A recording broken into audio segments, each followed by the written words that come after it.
Hey there, welcome back to East Texas Live. It's time for another edition of Weather School. Andrew Samet here is going to explain what some of these map symbols mean that you see during the forecast. Let's start with the big ones, the big H, the big L. What are those? Yeah, all right. We'll start with the high pressure there. It basically means that the atmospheric air pressure above you is a little bit higher than normal for now, us. Higher, do you mean altitude higher or it's pressing harder on us? It's pressing harder on us. So but it doesn't feel different, does it? Yeah, no, it doesn't really. I think some people with arthritis and things like that could feel the differences in air pressure a little bit, but for the most part, high pressure basically means in terms of the weather that the air is sinking, and that leads to calm weather. On the other hand, we have low pressure in the big L in the circle there, and that usually means there is unsettled weather around it, because with low pressure, that's where the air is tending to rise, and rising air leads to showers and thunderstorms. That's what we talk about during the spring when we talk about those thunderstorms developing, the rising air. That's all associated with a low pressure system. Does it really spin counterclockwise like that? Yes, it does. Winds go counterclockwise around a low pressure system and then clockwise around a high pressure system,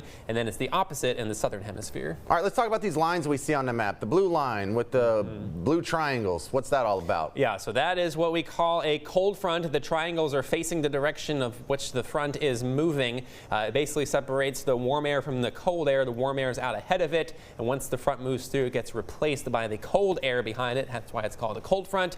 And then the red with the semicircles, again, same thing. The semicircles are pointing in the direction of which the front is moving, and there is colder air ahead of the front, and then once that warm front moves on through, it replaces that cold air with warm air. And then that dotted line that you can see on the far right of your screen not really has any significant purpose for in terms of the weather that you feel. It's just called a pressure trough, which is just an elongated area of low pressure, but it doesn't really have an effect on the weather that you see each day. All right, so Andrew, when you talk about winds and you say there's a southerly wind, does that mean it's coming from the south and blowing north, or is it coming from the north and blowing in a southerly direction? Yeah, when we say a south wind, that means it's coming from the south. So we're getting winds, in our case, from the Gulf of Mexico. So a south wind is typically going to bring in warmer air to our area because warmer air exists down there.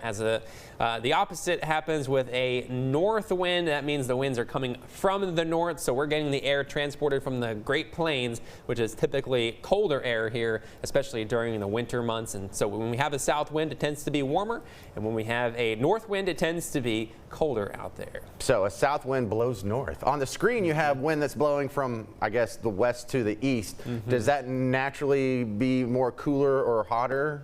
Yeah, in the summertime, a west wind would typically mean it gets hotter because it's bringing in that drier and more desert-like air from southern Texas. But at this time of the year, we kind of can have different types of weather areas to our west. So it kind of really depends on what the temperatures are to our west to see what happens with a west or east wind. But I do think for a south and north wind, that's pretty straightforward there. South wind's pretty much always going to bring in warmer air, and a north wind's pretty much always going to bring in colder air. All right, well, that's a fantastic edition of Weather School. Thanks for explaining some of those map symbols that we have to look at every day. I think we can kind of sort of context clues our way through some of it, but it always helps to hear a little more detail on that. So thank you, Andrew. No problem. All right, Professor Samet, back at it.